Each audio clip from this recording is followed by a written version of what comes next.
Three different Russian military airfields were attacked deep inside their country by what were almost certainly ancient Soviet-era Ukrainian drones. In this video, I'll explain why this attack is part of a recent pattern of escalating tit-for-tat attacks that may be leading us straight towards nuclear war. We'll also analyze how Ukraine managed to pull this tricky maneuver off, whether the United States can still hope to control the war, and what Putin's response has been. On Monday, December 5th at 6 a.m., an explosion occurred at the Russian airbase Engels 2. Engels is in the Saratov region in the western part of Russia, 300 miles from the Ukrainian border. This attack is twice as deep into Russian territory as Ukraine has ever dared to strike before. It's home to the 22nd Heavy Bomber Aviation Division, which includes a squadron of the Tu-95 Bear H strategic bombers and the supersonic Tu-160 Blackjack bombers. Engels Air Base is arguably the most important one in all of Russia because it's the point of origin for the attacks launched on Ukraine's energy infrastructure over the past month. So these are precisely the same aircraft that Putin used to fire 100 Kh-55 and Kh-101 air-to-ground missile strikes on power plants, effectively knocking out nearly 40% of the country's power and sending millions of its citizens into the cold dark. Ukrainian air defense systems claim to have shot down 60 of these. This is Ukraine's retaliation for that. Russian media outlets admitted a Tu-95 bomber was damaged in the drone attack and 2 people were injured. Open source satellite images show before and after damage of the airfield. We can see what looks like fire extinguisher smoke underneath one of the aircraft, but little overall damage to the airfield itself. The Tu-95 costs $26 million a pop. It's a giant 152-foot long aircraft, similar to the American B-52 bomber. I think the base was completely caught off guard with this surprise attack. Russia, and the world for that matter, believed Ukraine didn't have the capability to strike that far away because the ground-launched missiles like the M31 HIMARS provided by the United States have a max range of only 40 miles, and more importantly, they thought Ukrainian President Zelensky wouldn't risk the consequence of such an escalation. We keep hearing this is an escalation, but what does that really mean? Isn't this just more of both sides attacking each other? This is a new type of target and location that was previously unofficially off limits. There are unspoken rules in war, and what we're witnessing right now in real time is both sides slowly and incrementally violating those unwritten rules. This is part of a military phenomenon known as mission creep.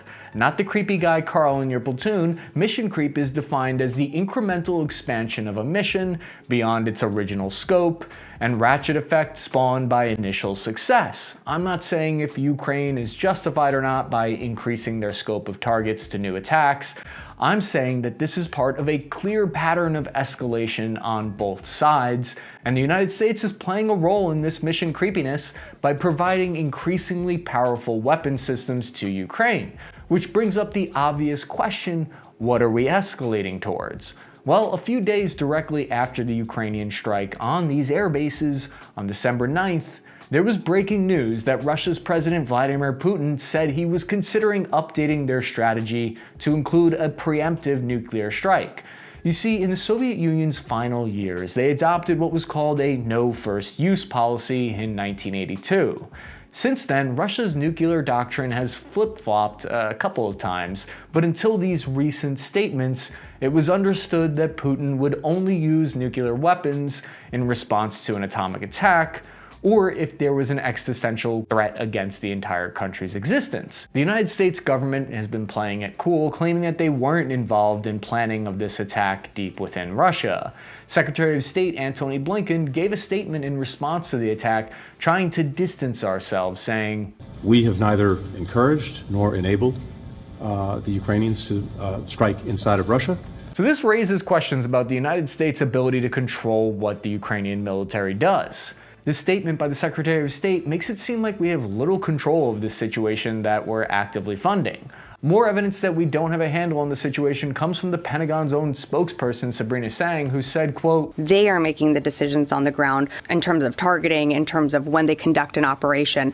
So no, we were not necessarily informed or aware of any strike happening within Russia. Oh, so we really aren't looped in at all. Considering the amount of money, equipment, and intelligence the United States is sending to Ukraine, I know this is a crazy suggestion, but maybe we should be aware of the new kinds of strikes happening there. I don't know, especially ones deep in Russian territory that could represent an escalation between Russia and the US. All I'm saying is maybe there should be some strings attached to our aid. We appear to be taking a position of plausible deniability here, and if we keep playing dumb like this, then we shouldn't be surprised if something really dumb ends up happening here. And keeping track of all these new weapon systems now requires active duty military personnel to be inside of Ukraine, so you can see how a kind of tit-for-tat game can slowly lead to boots on the ground over a long enough period of time. The second target hit on Monday by the Ukrainian drone strikes shows us a side of the war no one has really considered recently and sends a scary signal to Russian citizens.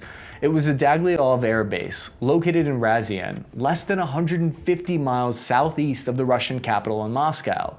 This shows us that Ukraine could hypothetically send an attack drone to hit a building inside Moscow, but they purposely have not done so yet because of the kind of retaliation an attack like that might bring. Just because you can do something in war doesn't mean it's necessarily a smart move.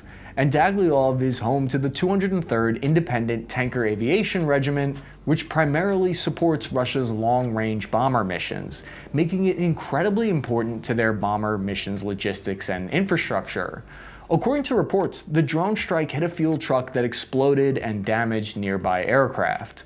The Russian Ministry of Defense reported that 3 were KIA and 5 wounded in the attack.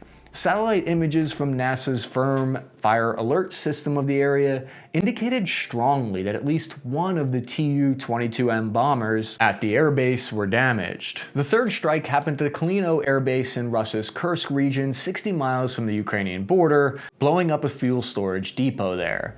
Now, there are many ways to calculate escalation and mission creepiness in war. Russia's invasion of Ukraine is obviously one good place to start, and from there we can see that it's been ratcheted up every month.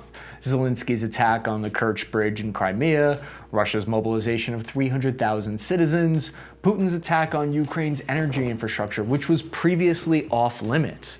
Then the mission creepiness starts to spill outside of Ukraine, with an attack on the Nord Stream pipeline of unknown origin. Now add to it Putin's increasingly threatening rhetoric about his potential use of nuclear weapons. But it would be stupid to write his statements off as just threats. I think what he's really doing is starting to articulate where exactly that red line is for him. He's just starting to explain exactly where he'll push the button. I think if Ukraine continues to recapture territory and strikes new targets inside of Russia, then we can expect Putin to make more of these kinds of clarifying statements where he's going to narrow down and clarify the point at which he claims he will push the button.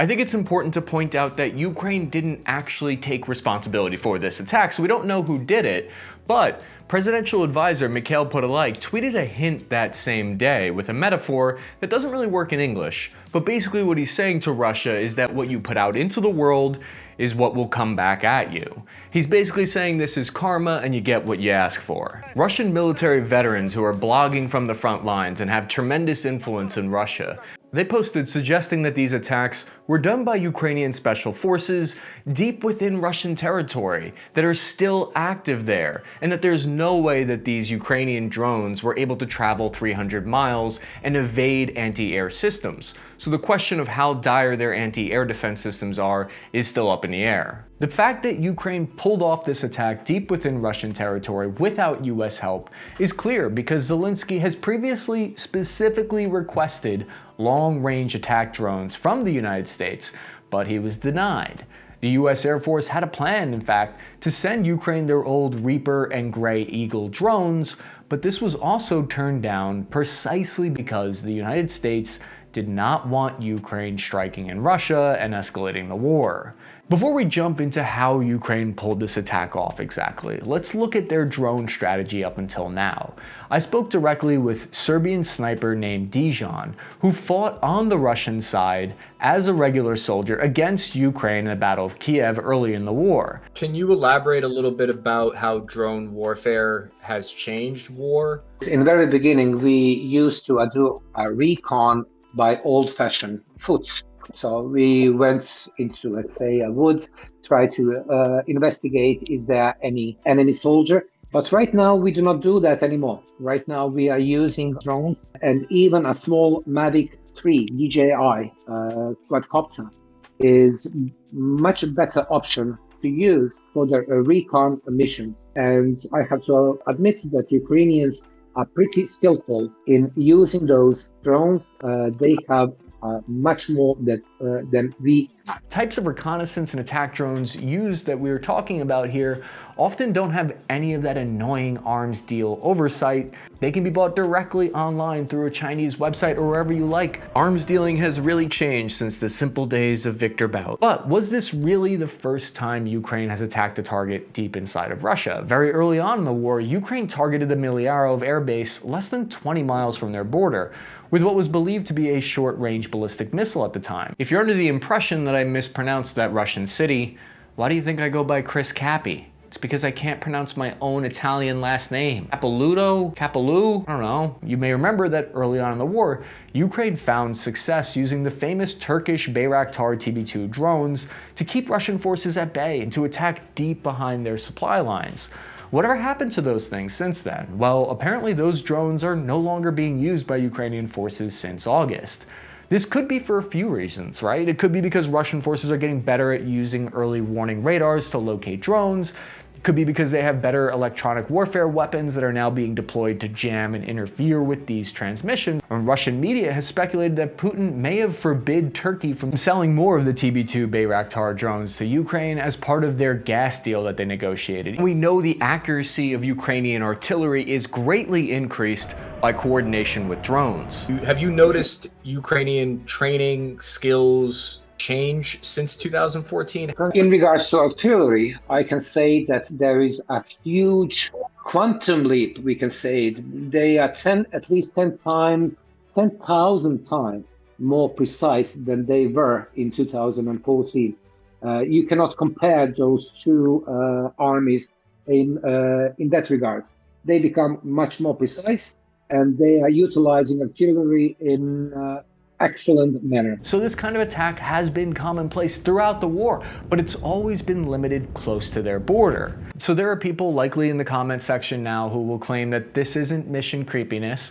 There's no mission creep going on here because Ukraine's goals have not changed and their mission hasn't expanded since the start of the war. They want a complete withdrawal of Russian forces from their country. And there's a really good argument to be made there, and I agree with it. But I think attacking deep within Russia is an escalation. The Russian Ministry of Defense claims that Ukraine used Soviet-made surveillance drones that are old from the 1970s, specifically the Tu-141, to attack both the Engels and the Dergatov air base. This sounds outrageous, because there's no way that old 1979 technology would be accurate enough to be flown directly into a target as small as an enemy plane 300 miles away. If this is really how Ukraine accomplished it, then they would have had to have modified the Tu-141 into a low-flying cruise missile of sorts. The Tu-141, by the book, has a range of 600 miles, it weighs 13,700 pounds, and flies at 600 miles per hour. It would have required upgrades in order for it to be capable of hitting a target that's essentially a 10-meter circular error of probability.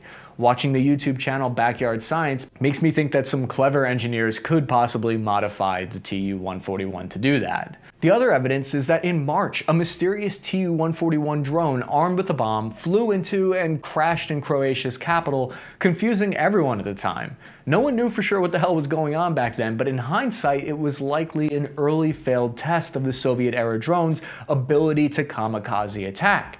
However, it's also possible that the drones used in these long-range attacks were brand new technology, right? The Russian Ministry of Defense would have every reason to downplay the sophistication and capabilities of the Ukrainian military. There is some evidence to support this theory, with Ukraine's state-of-the-art weapons producer Ukran announcing that they've been developing a new strike drone with the words Azvedam written on its side, meaning I will repay. Poetic. On Facebook, November 24th, they posted photos of this new drone. Could they turn this prototype UAV around and use it in less than a month though? According to the November Post, the drone was still in its early testing phases, attempting to fix issues related to controlling it during weather and preventing electronic jamming. If Putin wants to have a credible nuclear threat, he will need these strategic bombers. At the Deglyev Air Base, they recently put up protective walls along the flight lines using old rubber tires, not the most sophisticated anti-air defense systems.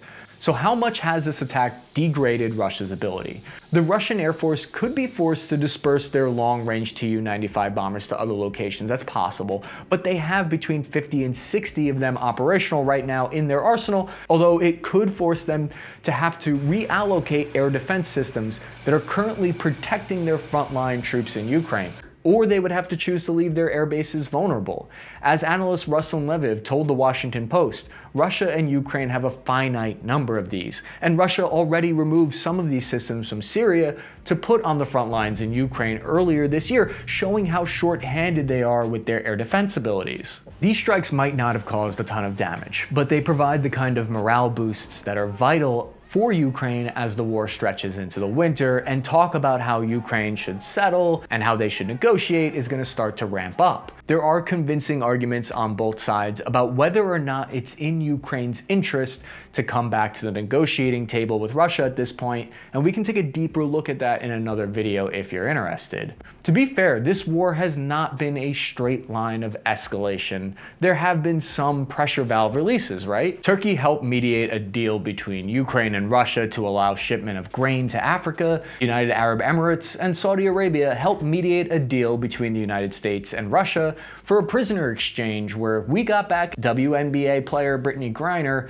in exchange for Russian arms dealer Viktor Bout. When I was in Iraq, they were starting to release busloads of prisoners that they'd caught early in the war, while at the same time we were capturing other insurgents. So I know how difficult it is to see someone get released that you think should still be behind bars. Talking about Viktor Bout here, not Brittany Griner. This is obviously not necessarily a fair trade, but this shows that there are some diplomatic lines open to help release these escalation pressure valves. But it looks like it's going to be a long, horrible winter in Ukraine and now possibly Russia as well. If you're interested in getting into military open source intelligence and you want to see all of the sources and tools that I use to put these videos together, follow me on Instagram. I'm going to post a link there to a spreadsheet with all of the intelligence reports. Thank you for watching Spare Parts Army. Check out this video on how Lockheed Martin and the military industrial complex in the United States got too big to fail.